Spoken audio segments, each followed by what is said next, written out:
Shalom, selamat pagi Bapak Ibu Saudaraku terkasih dalam Tuhan. Ya, jumpa lagi bersama dengan saya di Nicholas dalam Daily Devotion. Buat Bapak Ibu yang baru pertama kali datang di Daily Devotion di Instagram maupun yang ada di YouTube, ya Bapak Ibu boleh ikutin live streamingnya di Instagram jam 5.30 pagi dari hari Senin sampai dengan hari Jumat Bapak Ibu ya, jam 5.30 pagi. Jangan sampai ada yang ketinggalan Bapak Ibu, oke? Dan sebelum kita mulai, tentunya kita akan berdoa terlebih dahulu. Mari kita berdoa.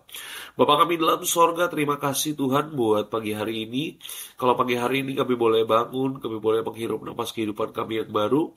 Kami percaya semua karena kebaikan dan anugerah Tuhan yang berlimpah-limpah dalam kehidupan kami. Pada pagi hari ini Tuhan tolong kami untuk kami boleh memahami firman-Mu ya Bapak. Berbicaralah buat setiap kami, biar firman-Mu yang menjadi kekuatan dalam kehidupan kami. Di dalam nama Tuhan kami Yesus Kristus. Haleluya, haleluya. Amin. Shalom Bapak Ibu Saudaraku terkasih dalam Tuhan. Saya lagi ada di Probolinggo Bapak Ibu ya. Jadi nanti malam mau pelayanan Bapak Ibu ya. Jadi mohon doanya Bapak Ibu biar pelayanan nanti malam memberkati teman-teman, saudara-saudara, jemaat-jemaat Tuhan yang ada di Probolinggo ini ya Bapak Ibu ya. Dan kita akan langsung buka Alkitab kita Bapak Ibu dalam 1 Samuel 17 ayat yang ke-33. Alkitab katakan apa? Alkitab katakan begini Bapak Ibu. Tetapi Saul berkata kepada Daud, tidak mungkin engkau dapat menghadapi orang Filistin itu. Orang Filistin itu siapa namanya? Goliat Bapak Ibu ya. Untuk melawan dia. Kemudian dikatakan begini. Sebab engkau masih muda, sedangkan dia sejak dari masa mudanya telah menjadi prajurit. Bapak Ibu Saudaraku terkasih dalam Tuhan, hari ini kita akan mempelajari tentang Saul Bapak Ibu, terutama tentang ketakutan-ketakutan Saul. Oke, kenapa Saul bisa takut Bapak Ibu? Bapak Ibu bisa bayangkan suasananya hari itu ya Bapak Ibu ya, lembah terbantin Bapak Ibu di pagi itu dipenuhi oleh pasukan Israel Bapak Ibu. Mereka kemudian menata barisan, tetapi anehnya raut muka mereka tanpa ketakutan Bapak Ibu. Kenapa? Karena tidak jauh dari situ terdengarlah suara yang sangat menggelegar. Ya, Goliat berkata, aku menantang hari ini barisan Israel, berikanlah kepadaku seseorang supaya kami berperang melalui seorang lawan seorang. Jadi Bapak Ibu Saudaraku terkasih dalam Tuhan, kalau kita belajar sejarah ya Bapak Ibu ya, di zaman itu Bapak Ibu ketika terjadi perang antara dua negara Bapak Ibu, kalau prajurit lawan prajurit yang banyak ya Bapak Ibu ya, saling berperang, korbannya pasti akan banyak Bapak Ibu. Oleh sebab itu biasanya Bapak Ibu ya, jagoan dari satu bangsa diadu dengan jagoan satu bangsa Bapak Ibu. Jadi gak perlu banyak yang jadi korban, hanya antar jagoan yang bertanding dan akan menentukan kemenangan bangsa mereka Bapak Ibu. Nah, itu sudah wajar dilakukan dari dulu Bapak Ibu, ya kan?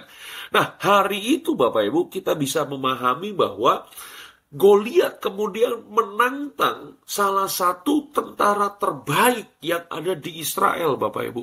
Ya kan? Aku menantang hari ini barisan Israel, berikanlah kepadaku seseorang supaya kami berperang seorang lawan seseorang. Dan suara itu keluar dari mulut seorang Goliat, seorang prajurit Filistin, Bapak Ibu.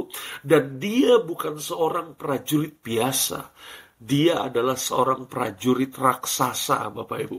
Jadi Bapak Ibu bisa membayangkan dengan senjata dan baju jirahnya. Kemudian dia mentertawakan dan mencemooh pasukan Israel, Bapak Ibu. Termasuk juga Saul, termasuk juga Allah Israelnya, Bapak Ibu. Jadi sebenarnya di antara pasukan Israel, Bapak Ibu, kalau kita mau mempelajari dan membaca Alkitab dengan detail Bapak Ibu, sebenarnya kalau kita melihat dari pasukan Israel, itu ada juga seseorang yang juga tinggi besar Bapak Ibu. Jadi Alkitab mencatat bahwa ya kan, pasukan Israel itu hanya sebahunya Bapak Ibu. Dia juga memakai baju jirah dan senjata. Dia juga berpengalaman memimpin perang Bapak Ibu. Yaitu siapa namanya? Namanya adalah Saul Bapak Ibu. Ya kan, karena pada waktu Saul dipilih, ya salah satu ciri yang dilihat oleh bangsa Israel adalah dia yang paling besar, dia yang paling tinggi Bapak Ibu, sebahu. Bangsa Israel itu sebahunya dia Bapak Ibu. Oke. Ya, Bapak Ibu Saudaraku terkasih dalam Tuhan. Jadi apa yang kita bisa pelajari dari ini Bapak Ibu, bahwa dari segi fisik Bapak Ibu, harusnya Saul itu layak menjadi penantang dan sepadan bagi Goliat Bapak Ibu. Iya kan? Jadi raksasa orang Filistin lawan raksasa bangsa orang Israel Bapak Ibu. Tetapi yang luar biasa yang kita tahu dari kisah itu, Saul ternyata takut juga Bapak Ibu. Itu dia masalahnya, iya kan? Padahal dari segi fisik dan segi postur, orang besar lawan orang besar Bapak Ibu. Nah, Bapak Ibu saudaraku terkasih dalam Tuhan, pertanyaannya pada pagi hari ini yang kita mau pelajari adalah, kenapa kemudian Saul takut Bapak Ibu? Ya kan? Bukankah semata-mata karena postur Goliat Bapak Ibu, tetapi Saul takut kepada kemampuan daripada Goliat Bapak Ibu, ya. Jadi Goliat itu, ya kan, kalau kita membaca dengan teliti dari sejak masa mudanya, dia sudah jadi sudah jadi prajurit Bapak Ibu. Badannya tinggi besar, mata lembingnya itu 50 kilo, mata lembingnya aja 50 kilo Bapak Ibu. Bagaimana dengan tangkainya Bapak Ibu? Baju jirahnya berapa kilo Bapak Ibu? Jadi Saul itu takut dengan kemampuan Goliat. Saul ngeri dengan reputasi Goliat. Beda dengan Daud Bapak Ibu, ya. Jadi Bapak Ibu, Daud itu tidak punya pengalaman perang Bapak Ibu. Tapi yang Daud punya adalah dari sejak masa remaja dia itu pengembala Bapak Ibu. Iya kan? Iya kan? Ya, justru si pengembala yang gak punya pengalaman inilah yang yakin bisa mengalahkan Goliat Bapak Ibu. Kenapa Bapak Ibu? Karena Daud punya pengalaman menghadapi singa dan beruang.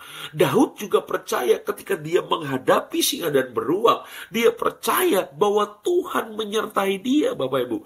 Jadi pengalaman Daud itu bukan pengalaman perang Bapak Ibu. Pengalaman Daud adalah pengalaman bagaimana Tuhan menyertai kehidupannya Bapak Ibu. Nah, ini yang penting Bapak Ibu. Ya kan? Dari sini kita belajar apa Bapak Ibu? Dari sini kita belajar, kita bisa melihat benih-benih kegagalan daripada Saul Bapak Ibu saudaraku terkasih dalam Tuhan. Ya kan? Ternyata begini Bapak Ibu, apa sih yang membuat Saul takut? Saul itu lebih suka memakai cara pandang dunia Bapak Ibu. Ya. Nah, pertanyaannya pada pagi hari ini adalah, apa sih yang dimaksud dengan cara pandang dunia Bapak Ibu? Ya kan? Cara pandang dunia artinya begini, suka memandang apa yang kelihatan dan bukan apa yang tidak kelihatan. Cara pandang dunia adalah dia seringkali melihat apa yang tampak di luar daripada melihat apa yang tampak di dalam Bapak Ibu. Nah, ini cara pandang dunia Bapak Ibu saudaraku terkasih dalam Tuhan, ya kan? Kenapa saya bisa mengambil kesimpulan seperti itu? Karena Bapak Ibu saudaraku terkasih dalam Tuhan, Bapak Ibu bisa bayangkan, waktu tidak ada dari seorang tentara dari pasukan Israel, termasuk Raja Saul, yang berani melawan Goliat Bapak Ibu, cuma Daud yang berani Bapak Ibu. Betul gak sih?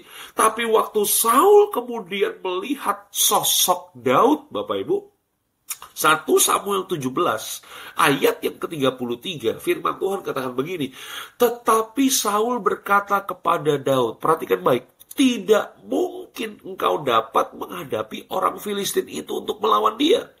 Pertanyaan saya, kenapa kemudian Saul bisa mengambil sebuah kesimpulan bahwa Daud tidak mungkin bisa mengalahkan Goliat Bapak Ibu? Ya kan? Karena Saul melihat sosok Daud yang masih muda dan postur tubuhnya pendek Bapak Ibu. Betul gak sih? Sedangkan kalau dibandingkan dengan Goliat, Goliat tinggi besar dan punya reputasi yang begitu luar biasa.